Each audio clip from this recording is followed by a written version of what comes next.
All right, welcome to lecture number 8, Stanford CS193p of spring 2025. And today is all demo. We're really going to focus on animation, the stuff we covered in slides on Monday. I have a couple of bonus things maybe we'll get to if time permits. But here's where we left off last time.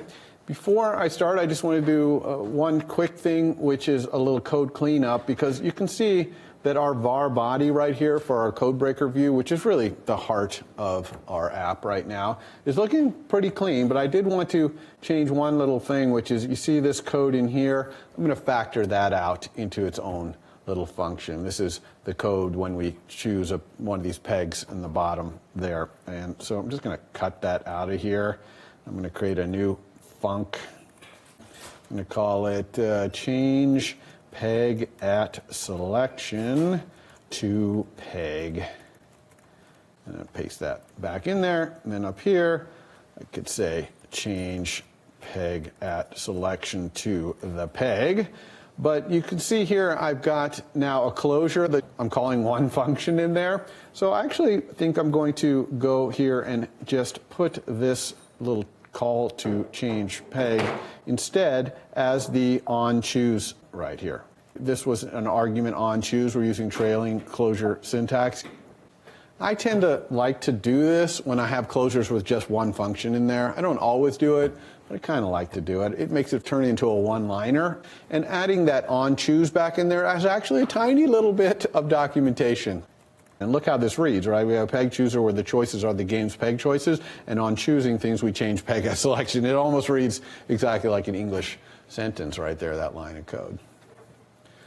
All right, that was it. Now, animation. We already have animation in our app. When I go over here and choose some things, and then I hit guess, you can see that things were fading in and out. You see a little bit of fading going on there, right? A little fade. And thing slides down, that's also animation. And why is that happening? That's because of this magic line of code right here with animation, which we've wrapped around this game.attempt guess.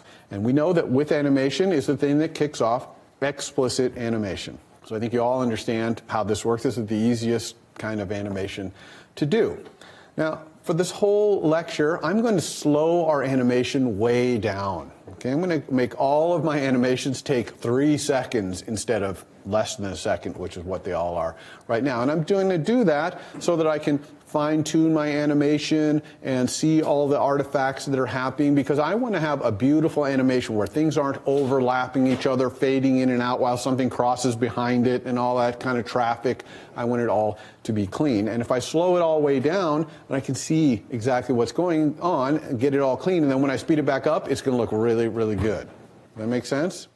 So how do we slow it down? Well, if you remember, the withAnimation actually has an argument which we aren't using here, which is the animation to use. And I just passed it in animation. It's actually an optional animation here. It could be nil, but of course that would make no sense here because that would mean don't do any animation. And you can even see that the artificial intelligence here wants to use ease in, ease out, duration 0.25. Well, I'm going to do that, except for I'm going to say duration 3. So this means 3 seconds. When we hit this guess button, it's going to take 3 seconds for stuff to fade in and out. Watch this. All right, here we go. Watch guess. Whoop, it's all happening really slowly. Okay, and that's going to help us be able to understand what is going on here. Now, this animation that I'm using is almost like a constant, because I could change this to bouncy or to linear. I could change the duration from 3 to 0.5 or whatever. And it's kind of like it's a constant in my view here that I want to tweak. Just like I have these constants down here for my guess button that I might want to tweak minimum, maximum font size, I might want to tweak my animation everywhere. So usually we're going to make these and treat them just like we do constants and put them in a struct as a static, just like we have down here below. But the trick is the struct we're going to put it on is animation. Animation is this struct right here. Now I'm just going to use extension to add a new static let for this onto animation. Okay, so it goes like this. I'm going down here, just like I have an extension to color. I'm going to do an extension to animation. And here I'm going to say static let. And what is this animation right here? This is my guess animation. It's the animation that happens when I hit the guess button. So I'm going to call this guess, and I'm going to set it equal to this thing right here. So I've just essentially given this a name. It's namespaced to the animation struct, which is fine because it is animation. Now, I could actually namespace this some more and try to subdivide this, but this is fine to do this. It's rare that you're going to add a static let to animation that's going to conflict with somewhere else in your app that wants the same name. Although it could. I guess if you had an app that had multiple guessing games, then guess, you might have to call it CodeBreaker guess or something like that to distinguish them. But normally we do it just like this. And what that allows us to do is go up here and say, OK, animation.guess. Because guess is now a static let on the animation struct, so we can say that. And in fact, we can use type inference and get rid of the dot animation. That is why we put this on the animation struct, so we can get the type inference there. There it is, nice and slow here. Now, to make a lot of things happen in my UI, I'm going to add something that I asked you guys to do in assignment 2, so you're familiar, which is a restart button. I'm going to put it at the very top of my app, even above the master code. I'm going to put a button here called Restart. And when you click this button, we're going to ask the game to restart itself, right? That's something the model should know how to do, is to restart itself. But I also have UI stuff to do. For example, I want to set my selection back to the leftmost peg. So I'm doing two things inside here. One is I'm asking the model to restart the game. But then two, I'm adjusting anything in my UI that's UI specific, in this case, my selection.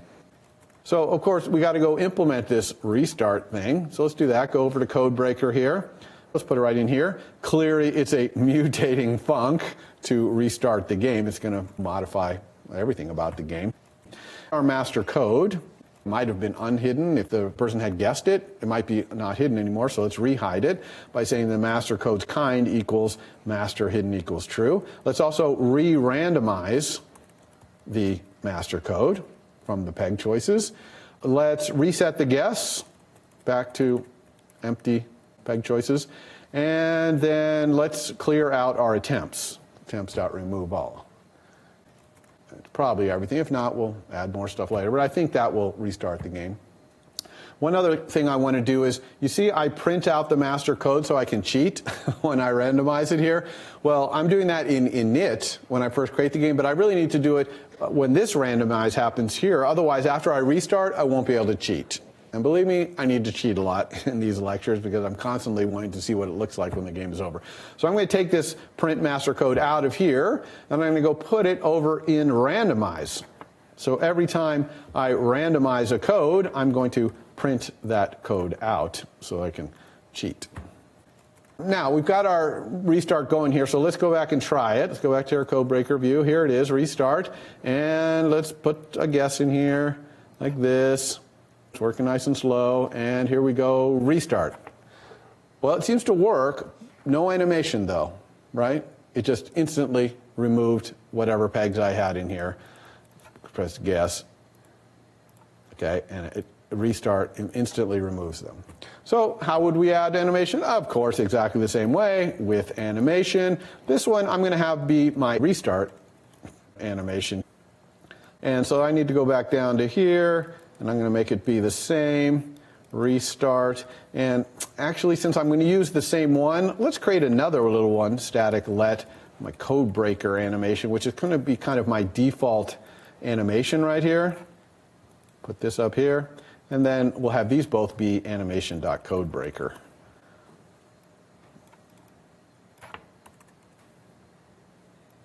I'm going to have multiple things like guess and restart and attempt are all going to cause animations, and I all want them all to be the same, so I only want to have to change this one line of code to change the duration or whatever. But it might not be that my guess animation is the same as my restart. Maybe my restart wants to be bouncier or springier or some other different curve. It's perfectly fine, yeah. Is SwiftUI under the hood sort of seeing the change in the reactive components and then sort of attributing what did this code actually change, and that's the only thing it animates? Yes, super good question. So the question is, when we are doing an explicit animation right here and we're changing our model, is SwiftUI somehow noticing that the model is changing and going through this reactive thing or whatever? And the answer is yes. And this is a little bit what I talked about on Monday, where every time there's a state change of any kind, and actually we're changing two things here. We're changing our model, and then we're also changing @sign state in our selection here.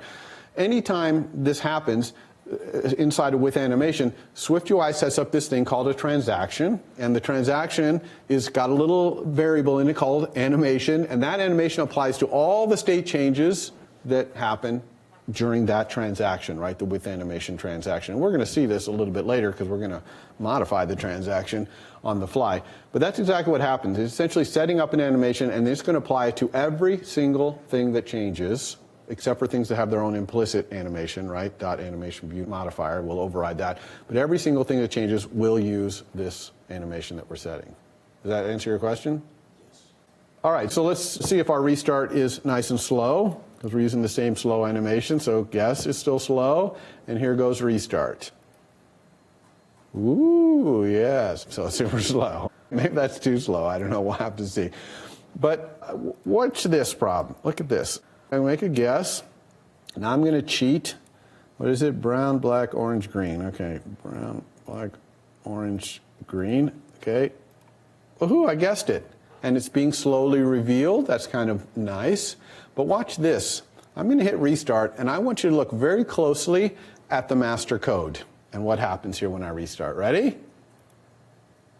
Oh, yeah, I actually saw the next code.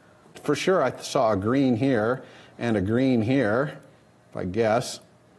See, I got those two right. And the other ones, yellow, brown, somebody is saying what they were. But anyway, this is a big problem. This is a big old problem, right? We can't have animation making our game unplayable. Is it because the restart was so slow? Now, the question is it because it's so slow? And the answer is yes, of course. But maybe eagle-eyed people could see it, you know, real fast, possibly. I mean, I certainly don't want to take any chances here. So how are we going to stop that from showing? So what's happening is when that master code is hidden, we really can't animate that. We have to stop the animation related to the hiding of that code.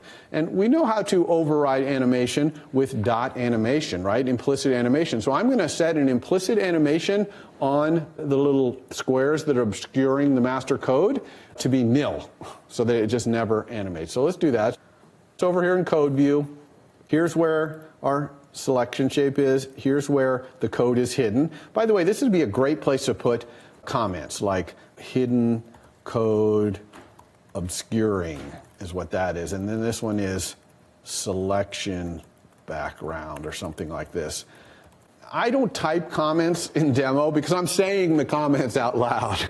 But I don't want you to give the idea that you shouldn't have comments. And especially really nice, concise comments like this right in the middle of your code that help people quickly navigate, if they're looking in here, where is the selection background? Oh, yeah, there it is. There's the hidden code. You don't want people to come back to this code after a month or two and say, what's this one again? The selection shape. This one's got selection shape. Is that selection? Oh, no. It's basically, you don't have to be able to re-parse the entire code.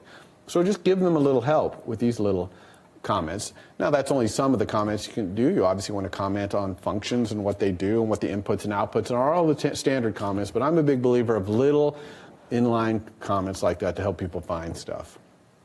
So here's the overlay we do that overlays this dark gray rectangle on top of the peg view, right? Here's a peg view, and here we're overlaying it, and it's either gray or clear, depending on whether it's hidden. So I'm going to say .animation, and I could say nil or .none because it is just an optional, so that's one of its two enum cases, but we'll say nil. And the question is, what value change do I want to inhibit animation? And I'm going to say it's code.isHidden. So anytime the hiding of the code happens, I want no animation, because I don't want that fade in to allow me to see what's behind. I just want, bam, I want it to change. So let's see if that works. We'll guess. Now we're going to go down and get it right, which is brown, brown, yellow, orange. Yellow, orange. Uh-oh.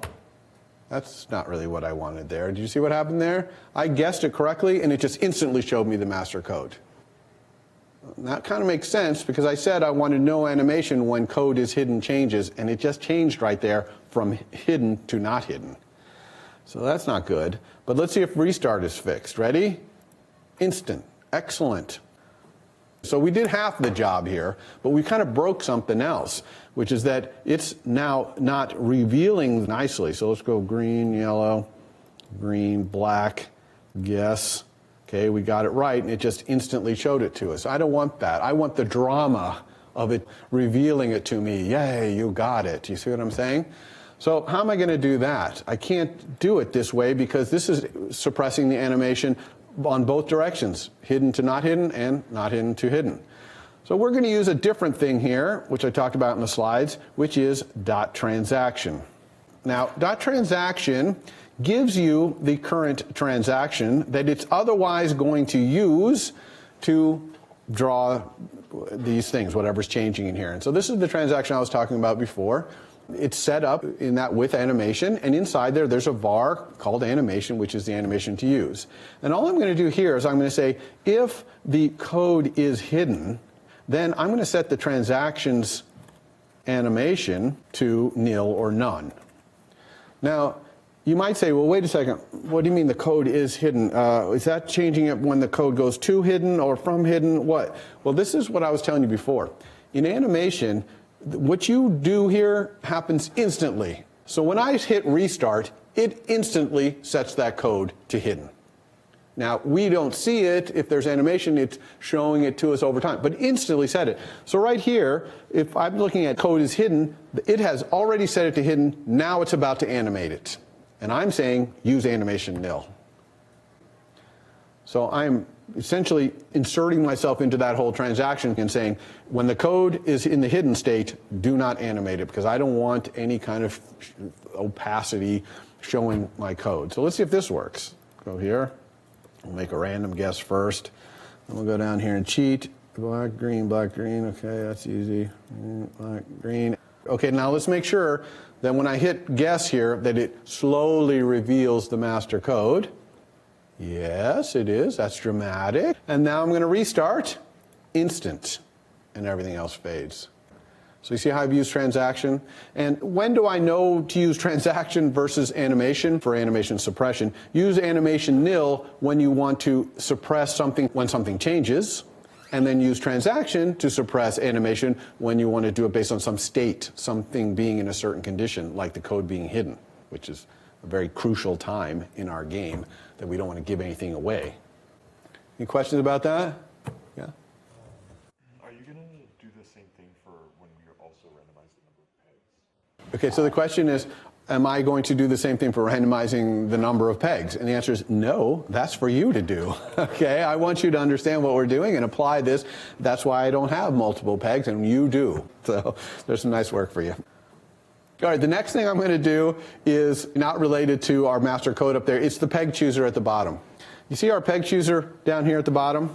This, I keep calling it a keyboard because it's like the keyboard for which we choose what code we want. Now, what happens on a real keyboard in an iPhone? You're typing along, and then you tap somewhere else. You're no longer in a text field. What happens to it? It slides off the bottom.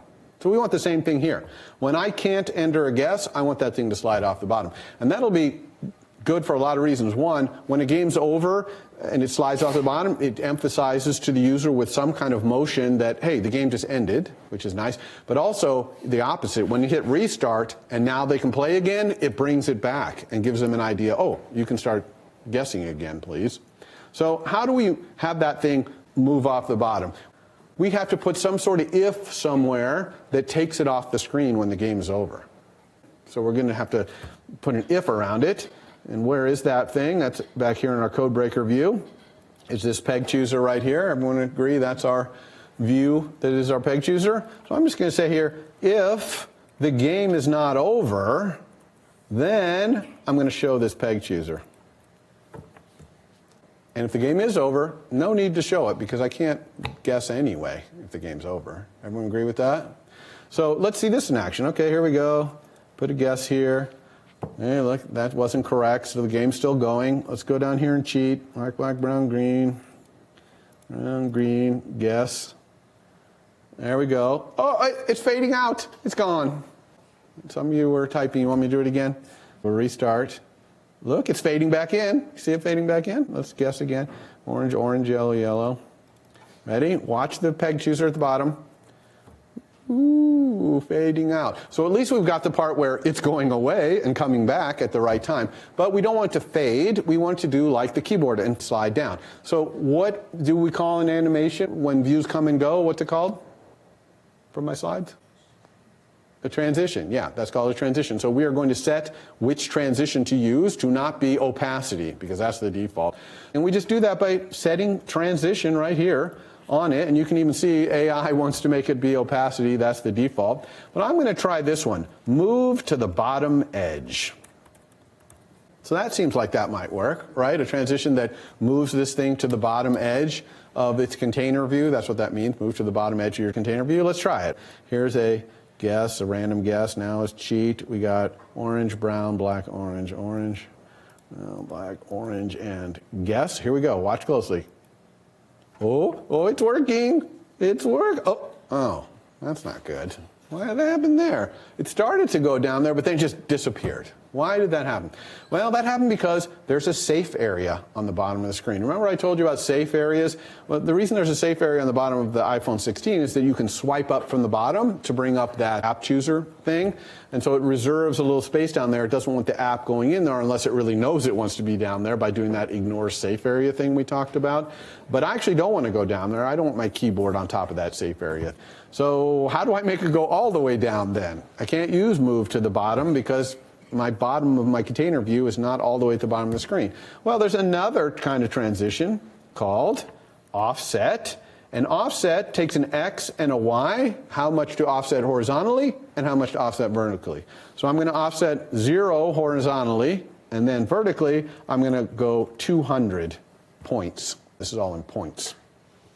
Now, something interesting to talk about here with this. One is, notice that that 200 is a positive number. But I'm talking about having it transition off being down.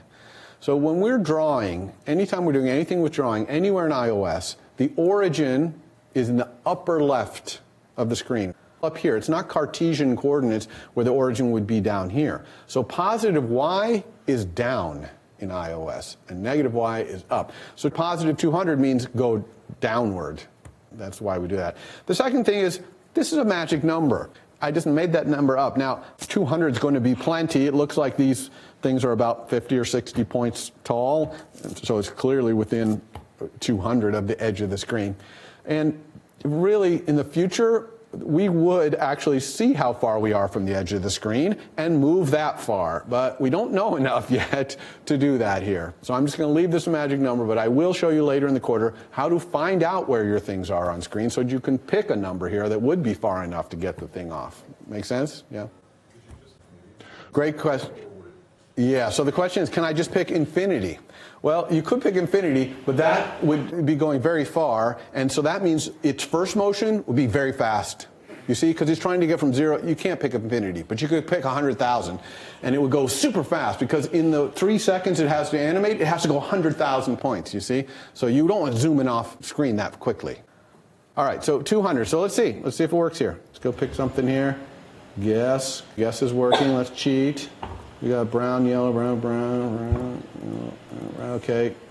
Guess. Here we go. Ready? Whoop. Nice. That's kind of nice. It's going slow because we have slow animation. But you can imagine when we're back to normal speed, that'll be a really nice little thing. And what about this? Watch this. Restart. Whoop. It came back. Now, why did that come back using the animation? Well, because the transition we provided, this offset 0, 200, that's the animation to go away. So when it comes back, it uses the inverse. And remember I told you that these transitions really are just pairs of view modifiers. This one's going to be a pair of view modifiers dot position up here and dot position down here. And so it's just going to animate from one view modifier to the other, and then it's going to animate from the other view modifier back when it comes back on. So these things are always going to be inverse. Now, that's not always what you want. For example, when we do our attempts on and off screen, they're going to want to be different coming on and off, and I'll show you that in a second. But before I move on to that, actually, I want to show you that this little offset here is also kind of a constant, especially since it has that 200 in there. But just in general, it's like the animation, right? Except for that, what is this offset? Is this an animation? No, this is any transition. So any transition is a struct. It's that type erased thing that has all these things like .move and .offset and .opacity for us. We could go look it up in the documentation here if we click on it.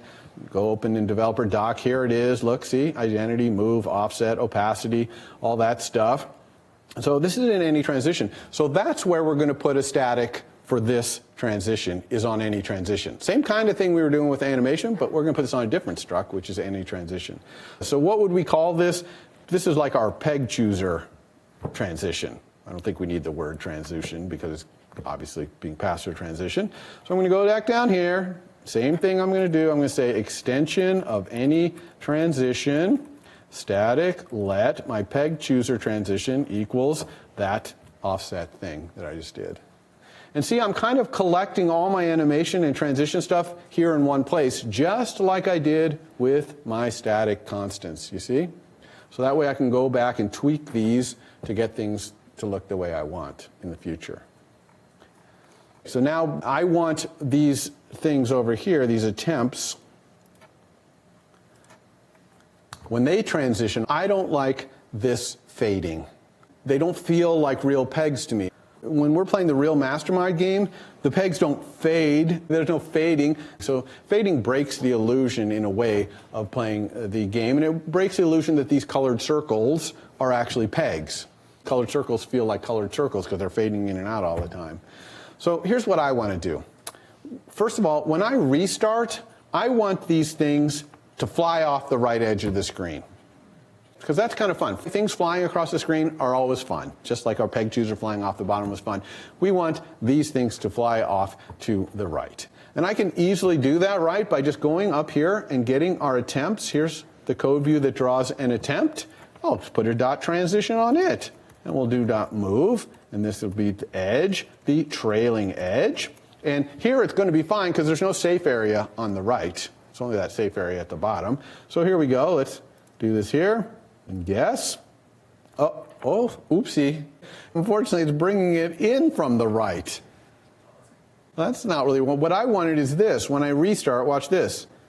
Okay, that's what I was thinking of. I wanted, when restart happened, for it to get rid of them off to the right. But unfortunately, they came in from the right, and that makes sense, right? Because this is the only transition we have, and it's applying both for views arriving and for views departing, so that makes sense.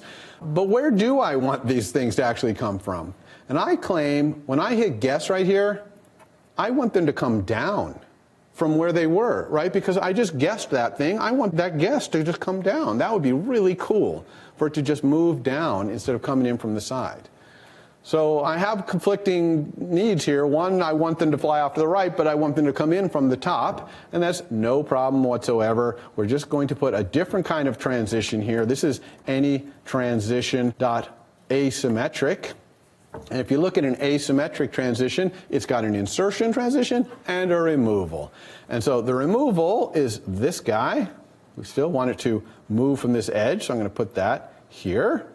And the insertion is what? Move from the top.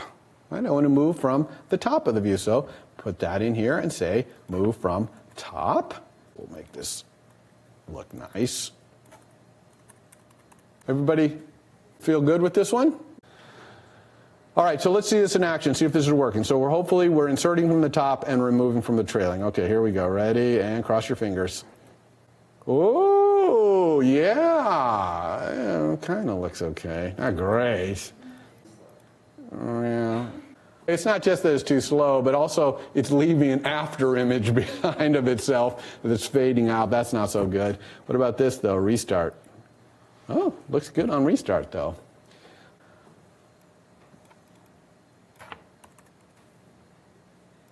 Let's guess. Black, green, black, orange, black, green, black, orange, and guess. Uh-oh, that's not good either.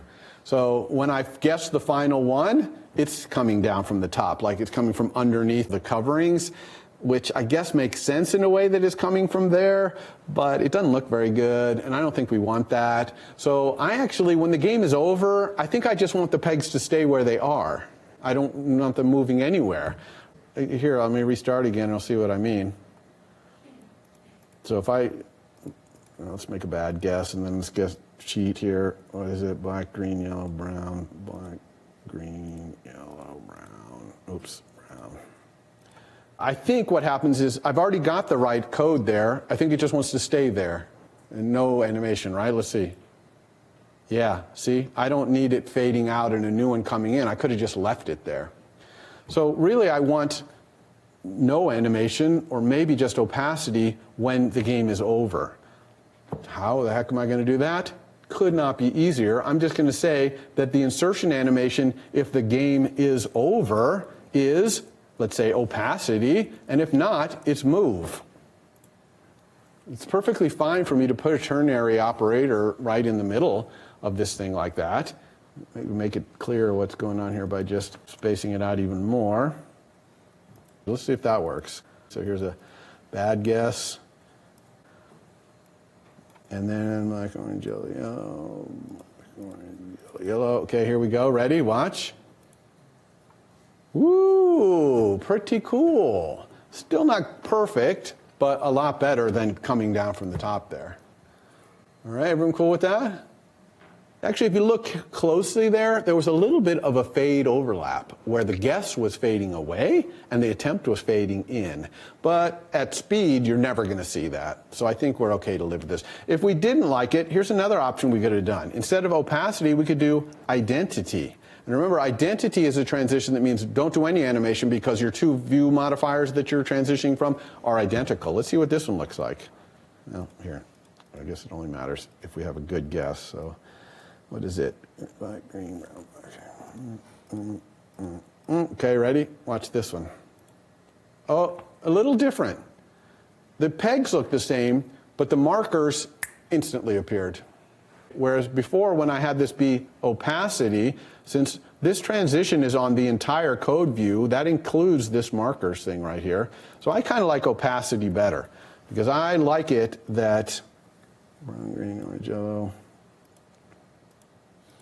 I like it that the markers, watch, when I hit guess, the markers fade in. I think that's just softer. It's a little better feel. Now, I don't like that it's fading in on top of the word guess, but that's a different problem. We're going to fix that in a second.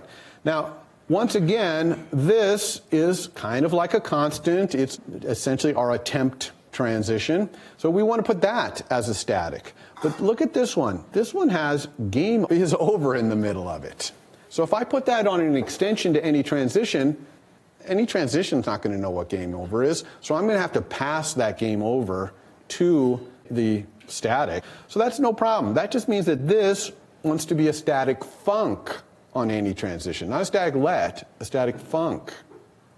So let's go do that. I'm just going to cut this from here, and I'm going to replace it with .attempt, where the game is over is passed as an argument to it. And then I'm going to go down here to any transition. I'm going to say static func called attempt that takes the is over state of the game as an argument to it and returns any transition.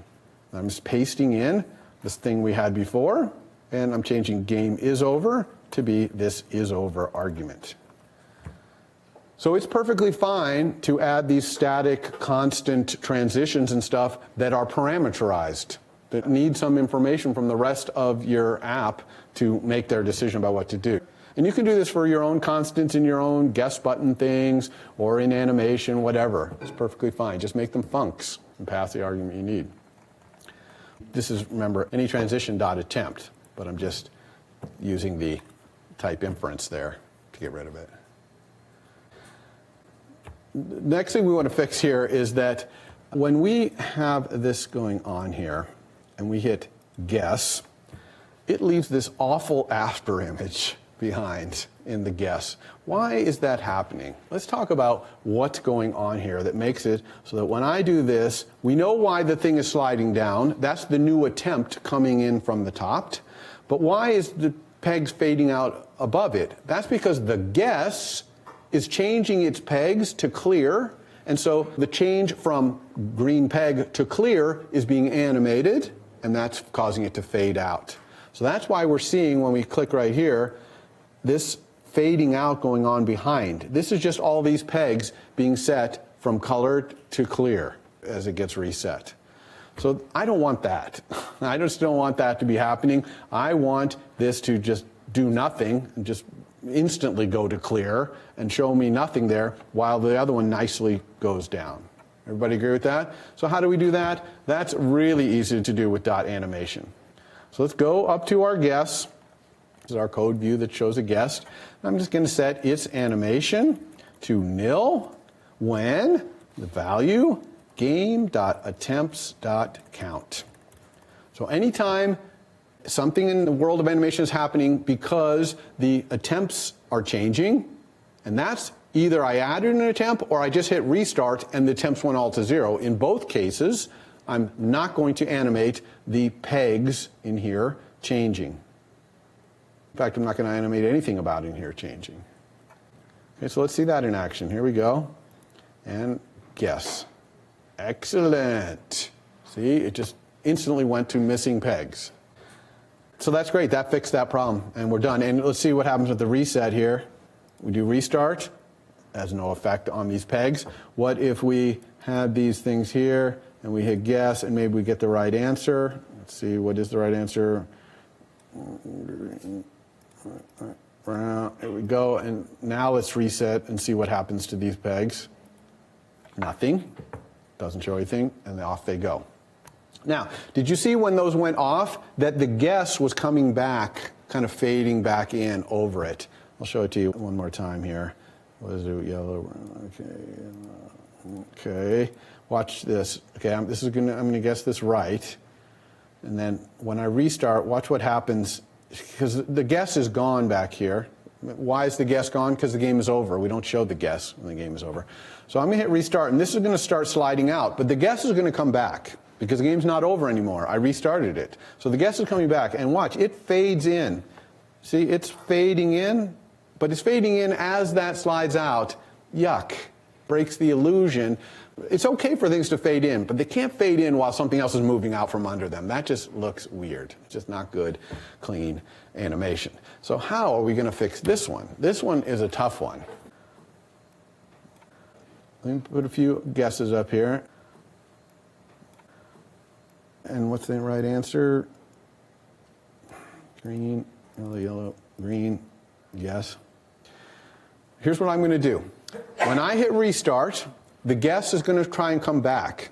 I'm going to let it come back fully before I move the things off. So if I let it come back fully, these are going to go like this. Because the thing's going to come in there, it's going to appear there.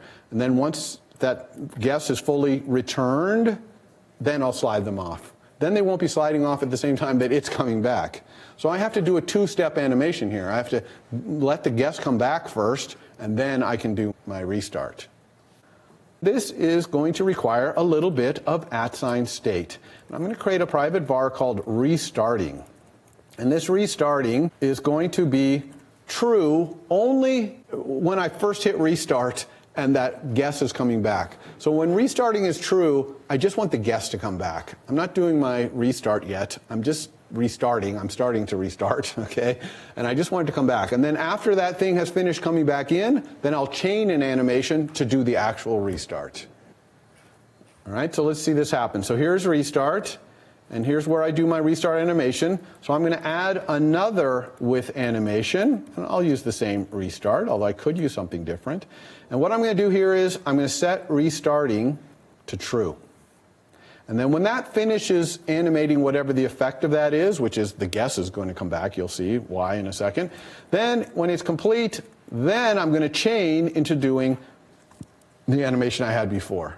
So I'm going to essentially wait to do the restart animation until I've given the guess a chance to come back. Now, how am I going to make the guess come back when this is true?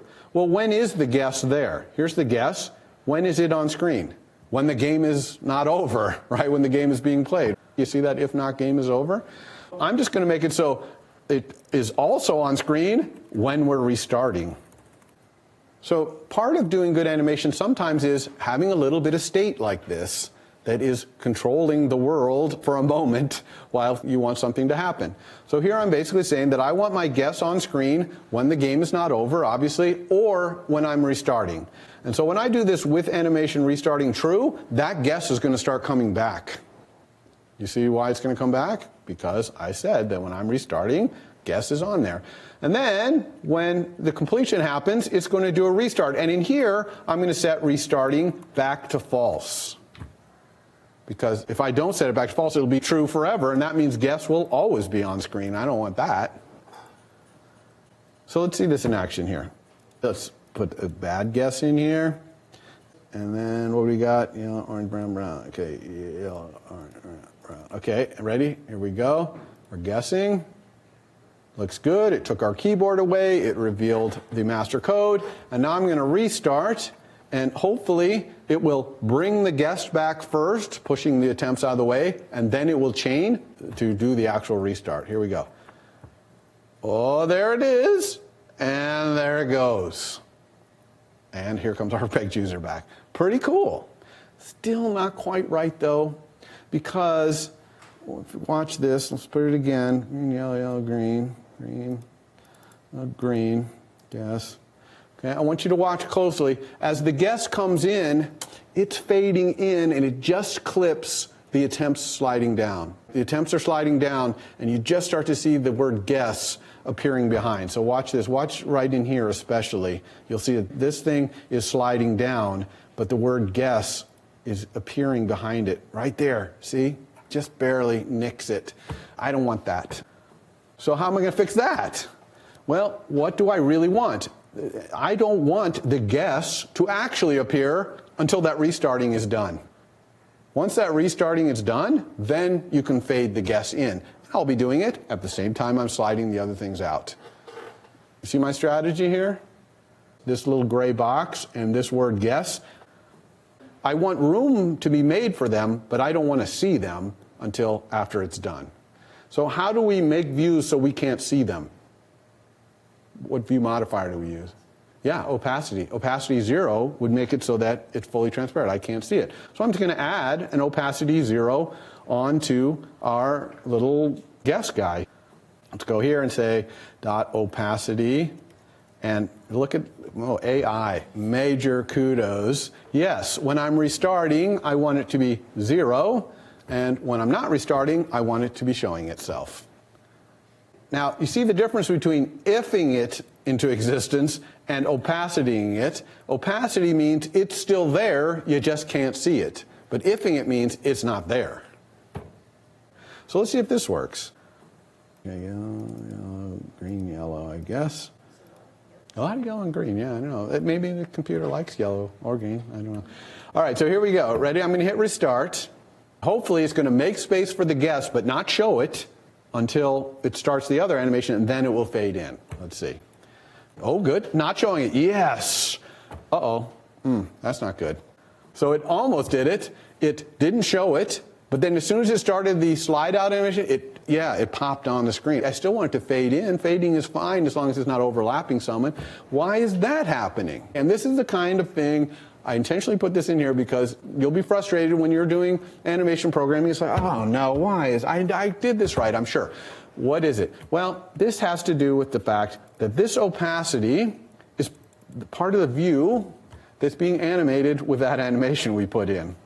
And that animation says, no animation here when we're changing the number of attempts, and when we restart, we're changing the number of attempts back to 0. You see?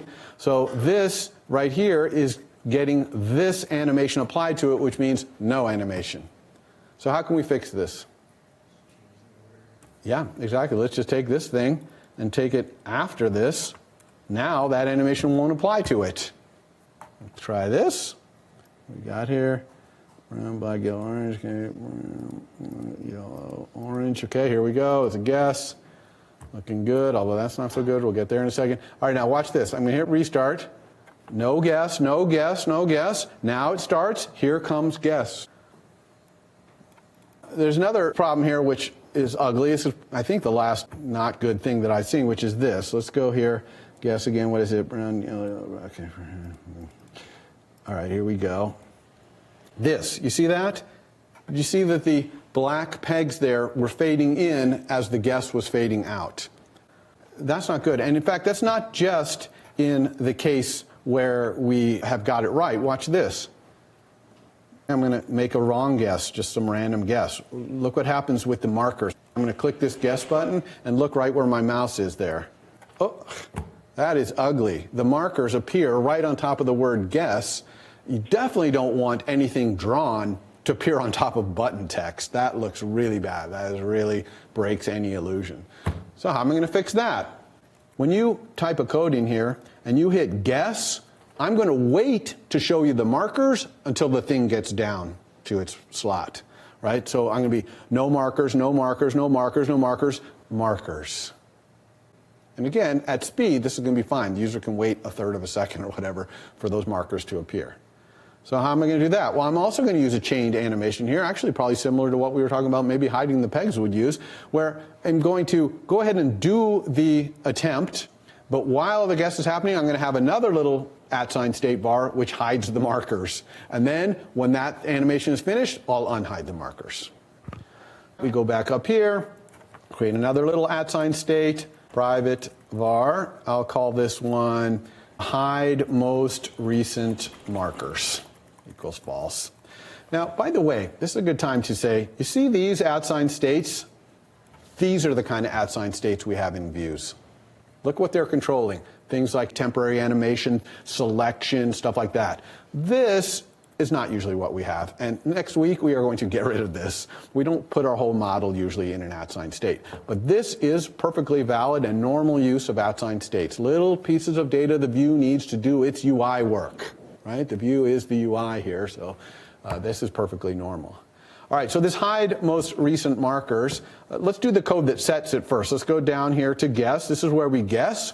And I'm still going to guess as normal, but I'm going to say hide most recent markers equals true. And then, when that's done, completion happens, I'm going to say hide most recent markers equals false. And actually, I could fade them in even by saying with animation. I could use guess animation to make it slow, but you would probably want this to be a nice fast animation. Everyone see what I'm doing here? I'm just doing my guess animation, which is going to make those things go down, but I'm hiding those most recent markers until it completes, then I let them go. So now I need to use this to not show the markers. Here's where we show our markers. Let's do this. Let's put a little thing here, show markers. And then I'm going to make a little let of show markers. And this is a good use of lets inside of View Builder here, just to make this line of code not have a whole bunch of if-then stuff in it. And when do we show the markers? Well, AUI got part of it right. When we are not hiding the most recent markers, then we clearly show it. Or we're also going to show it if the index we're showing does not equal our game attempts to count -1. In other words, it's not the most recent markers. Does everyone agree this is when we show markers? Either we're not hiding them or it's not the most recent one. We show the markers. So that's it. Let's try it. Here we go. Put this here. And guess. No markers, no markers, no markers. And fade them in. Same thing here. We'll do it again. I don't know which ones have markers, but let's see.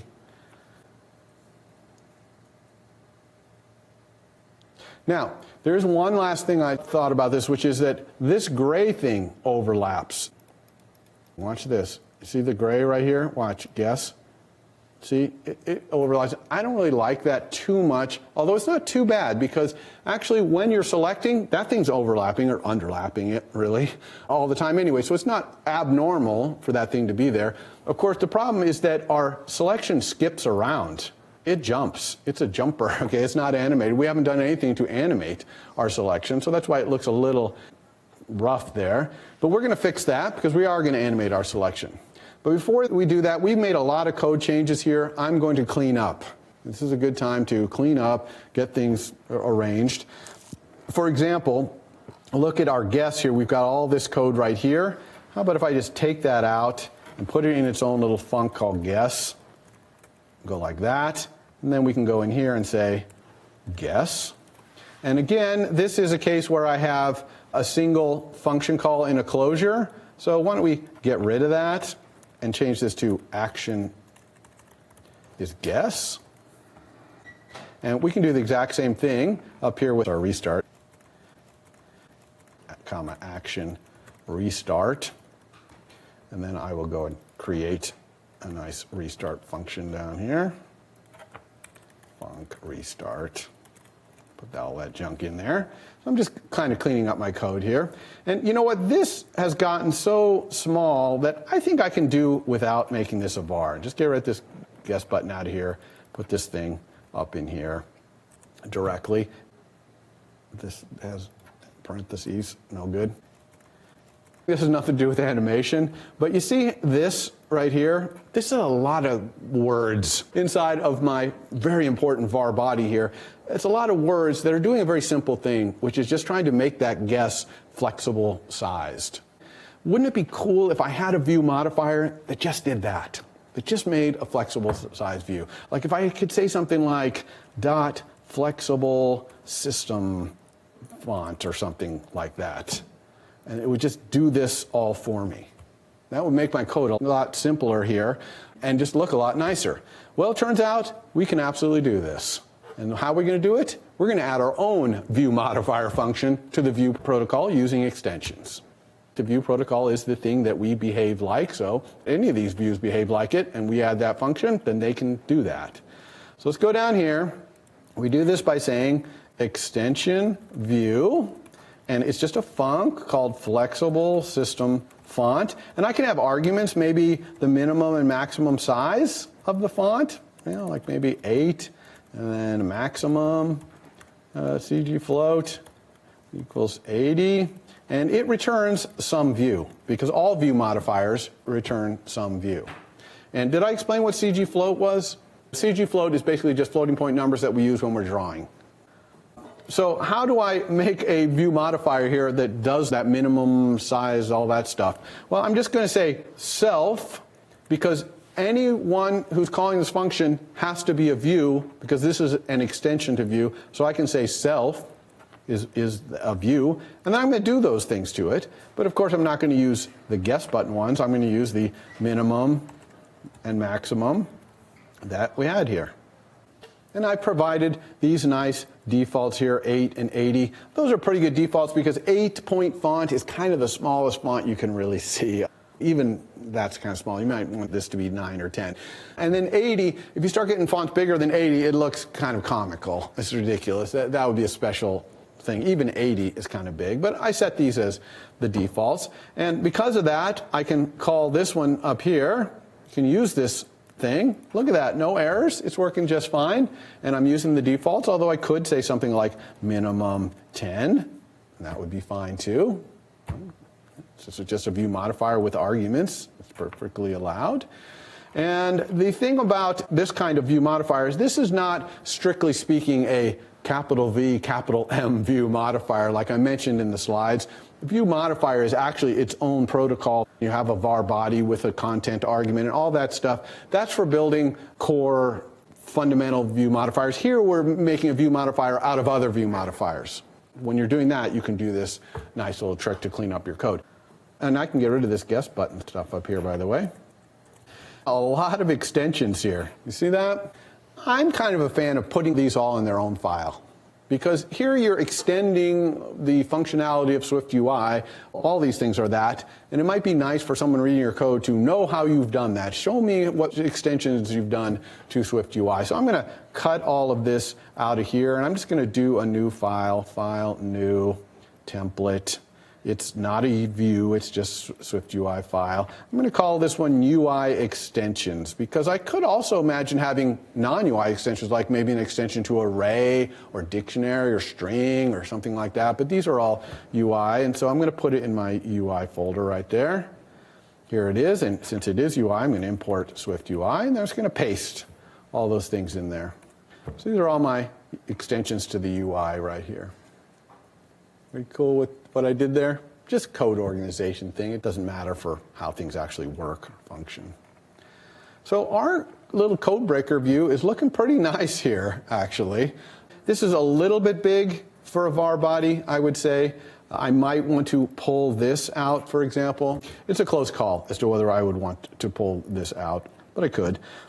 But I've made my button smaller. Oh, and speaking of buttons, another little side thing here is that a lot of times with buttons, we also add a system image to them. Why do we do this? It's because this button might be used in different environments. Like, what if it's on a toolbar at the very top of your screen? Then maybe it just wants to be the image. But if it's here in our UI, there's plenty of room. It maybe wants to show the image and the text. And we kind of leave it up to SwiftUI based on wherever this thing is showing up to make that decision. But let's give this thing some sort of system image that means restart.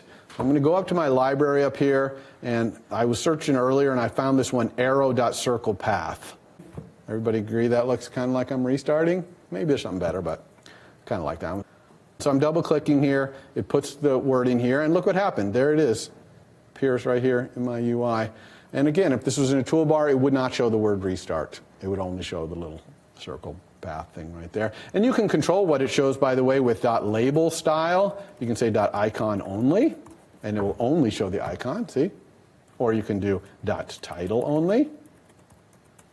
You can control it. And why would you do this? Well, maybe this wants to be configurable. If you're on one platform, you want this or the other, you can do the same kind of thing SwiftUI is doing, et cetera. But we're mostly going to let SwiftUI do its thing, whatever it thinks is right. All right? Everybody cool with all of this? Okie dokie. Let us go do the selection, because the selection here is the one last thing that's kind of jumpy. See, it instantly jumps. Even when I click here, it's instantly jumping. And what I really wanted to do is to slide. I want my thing to slide around here as it moves from peg to peg, sliding, not jumping like that. Sliding is much nicer because, again, the user gets some visual indication. Something's changing, and they get to see it happen. Whereas when it jumps, they're like, something happened. What was it? And they can't tell. There's no time for them to react to the movement in trying to understand what's going on. So sliding is good. Now, how could we make this animate at all, the selection animate at all? Well, one way we could do it, which I didn't really talk about, but which is kind of a cool way to do it, is right here. You see this selection? This is a binding to the selection that we pass to our code view so that it can, when it clicks, when you click on it, it can move the selection, right? And also so it can show the selection. But incredibly, you're not going to believe this, but you can actually say on a binding dot animation something, okay? Like maybe dot selection or something like that. And we can go over to our UI extensions and add a selection animation here. Copy, paste, paste. Selection, animation.selection. And this actually will animate any changes to selection that happen through this binding. It does not animate changes to selection that don't happen through this binding. So if I click here, ooh, look at that. It is animating that change. But if I click down here, no animation. Because this down here is happening right here, not through the binding. It's happening right in this CodeBreaker view. So we could, of course, fix this by going down here and saying, okay, with animation dot selection animation, do this, please. All right, now it's working up here, and it's also working down here. We could go chase around selection everywhere that we use it and make sure we put a with animation around it or whatever. But really, this animation of the selection is kind of independent of anything that's going on. Whether I'm guessing, whether I'm restarting, whatever, I want the selection to animate exactly the same way. And what is the right solution for independent animation like that? Implicit animation. So we're going to do this with implicit animation, not with explicit animation, and not with this really kind of cool thing we have up here, which is this animating of a binding. Now, I personally find, by the way, animation of the binding not as useful as you might think, because the whole reason you're passing a binding to someone is because both of you want to change it. You're sharing it. But if the thing you're passing it to is the only thing that actually changes it, then this works great. But if you're changing it too, then you end up having to do something like this with animation here also, and then it's like, well, you might as well implicitly animate this thing or some other mechanism. But anyway, so I'm going to take this one out too. So we're back to no animation of our selection. And instead, I'm going to implicitly animate it. Now, where would I go in my code to implicitly animate the selection? I'm going to go to where it draws the selection. So I'm going to go find where in my code I draw the selection, which happens to be over here in code view, right here. It's this background that we put on here. And I'm going to animate it. I'm just going to say dot animation. Let's use the selection animation that we added a second ago. And the value is what? When do we want to animate the selection? When the selection changes, right? So the value is selection. So every time the selection changes, this view right here, and I'm very intentionally selecting the entire view, that view gets animated. So anything that changes in that view, when the selection var changes, gets animated. Everyone agree with that? And I really strongly recommend doing this. If you add a dot animation to something, take the time to select the entire view that you are view modifying here, so that you can see that all these things in here are going to get affected by that animation when the selection changes. So let's watch what's happening with selection. Ready? Is this animating? Yes. Yes, it's animating as I click around. What about when I click here? Yeah. Yes, but look what also is animating. The peg appearing is animating, and I'm not sure I want that.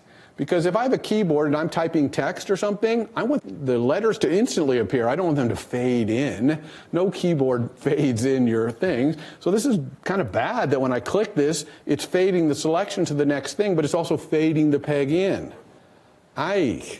And why is that happening? Because look at this blue box right here. What's in this blue box? The peg view. You see the peg view at the top? That is in the blue box. That means anything that changes in peg view, including the peg, going from clear to some color, is getting animated.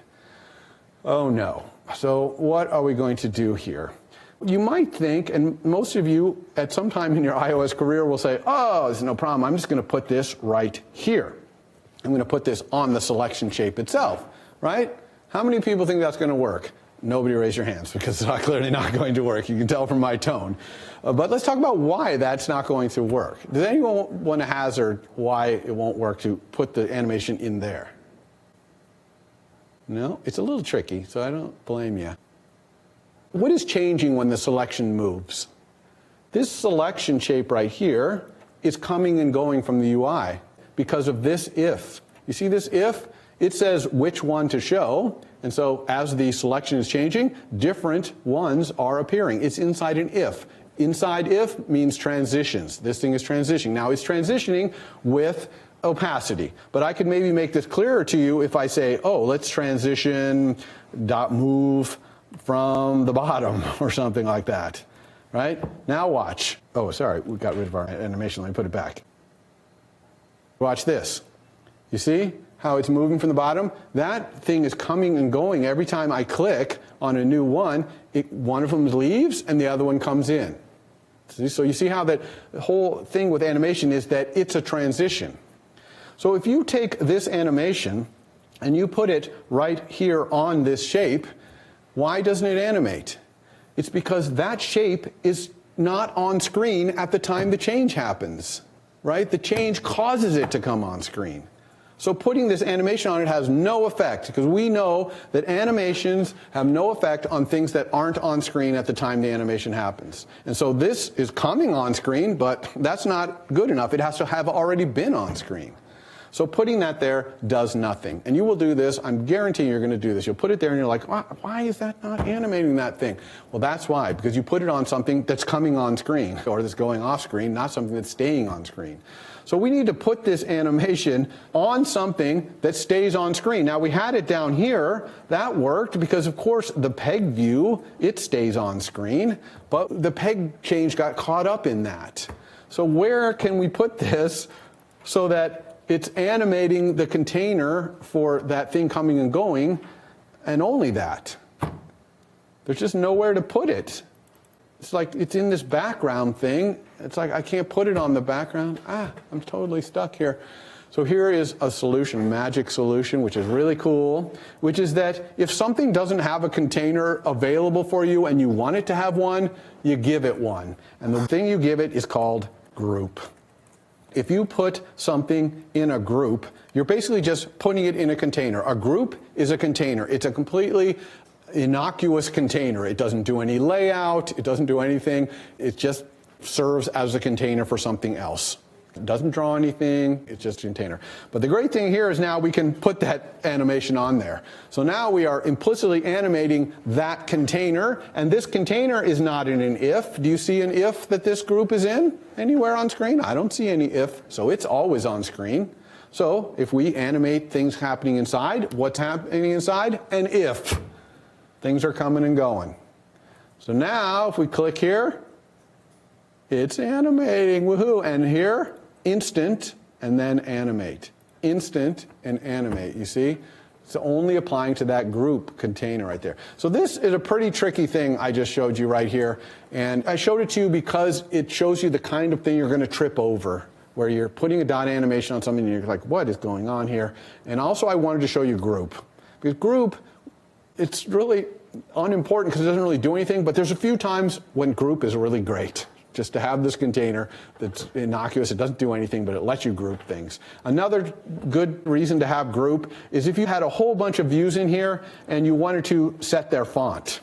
You see, you could put them in a group and do font, and group passes them in just like any other container would, so it's good for that too. All right, one last thing, which is that I don't want this fading out and fading back in or sliding up and down like I had that bottom transition going. I actually want it to slide over. And to get it to slide over, we're just going to use that special transition thing I talked about, matched geometry effect. Remember matched geometry effect? We're going to put on our selection shape. It's kind of like putting a transition, but it's not. It's called matched geometry effect. And it takes an ID, which I'm going to call selection, but it can be any string or int or whatever. And good job, AI. Get rid of that. And it takes a namespace. So I'm going to call this my selection namespace. And this selection namespace is just a cookie that makes this have a namespace. Because I might have other things in my app, other views that are using selection as the ID of this thing to match geometry effect, and they might have different namespaces. Namespace of their view. And you create one of these selection namespaces right up here.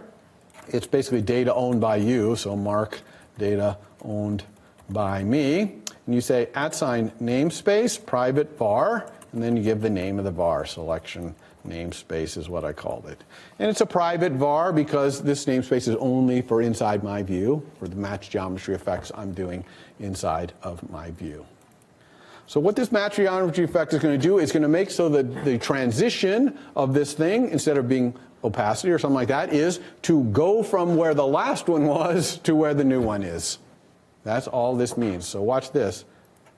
Woo. And even if I go way over here, works great. Even if we're doing this thing here, whoops, going back to the 0 over there. And it's just a transition. It's just a special kind of transition where it's transitioning from one to the other. So we're done. This is all the things we want to do. We did this all in slow-mo, so we could really tune this and make it look really nice. So now let's turn it back up to full speed and see how things look. We're going to go back to our UI extensions over here. Instead of ease in, is out, how about we try the default? This is the default animation that you get if you don't specify one. So let's try something here. That's looking pretty good. You see our thing sliding around? It's sliding around pretty good. Guess? Ooh, that looked really nice. How about let's go down here and get this. Where we have brown, black, orange, brown. Brown, black, orange. And guess? Nice. How about restart? Zoop. Our UI looks great because we tuned it for slow. And let's look at some other ones. How about bouncy? Let's make a bouncy animation, see what happens here. All right, over here. That thing. And guess? Hey, did you see the bounce there? Let me do it a couple more times. You'll see it. It actually has a slight little bounce when it flies down there. See it? Just a little bounce. It's subtle, but in the user's mind, it's slightly less abrupt. And let's go get the right answer, which is orange, orange, black, orange, orange, black. And here we go. Guess. And let's see what restart does. Can't really even see it there. The bouncy has no effect because it's just flying off screen too much. But the bouncy did happen down here. Watch that guy. Let's make him go again. Yellow, green, orange, green. Green, orange, green. Guess. When this guy comes back on, you'll see that he bounces a little. He kind of overshot and then settled back down. So that's bouncy. You can kind of pick whichever you want. And again, you might pick different ones for guess or restart or selection, depending on the effect that you want. They don't all have to be the same one, which is bouncy here. All right, that is it. So again, in your assignment 3, put as much of this in there as you can. For sure, your selection you want to do that match geometry effect on. And anything else that you think is going to work. Now, a lot of our animations have to do with the fact that the match markers were overlapping things. You don't have any match markers, so you don't have to worry about that. But you might want things fading in and out or what. It's totally up to you. Show me what you got, okay? Show me that you understood this stuff. And that's it. Okay. And next week, again, we're going to build a much more powerful app. We're going to have more. We're not going to have our whole app just be this one CodeBreaker view. We're going to have other views, lists of things, and all kinds of stuff. So we're going to really expand things next week. And you can you'll be able to imagine how your A3 in A4 will also be much more powerful. Right? You can already imagine that, I'm sure. Okay. I'll see you then. And I'm here if you have questions, as always.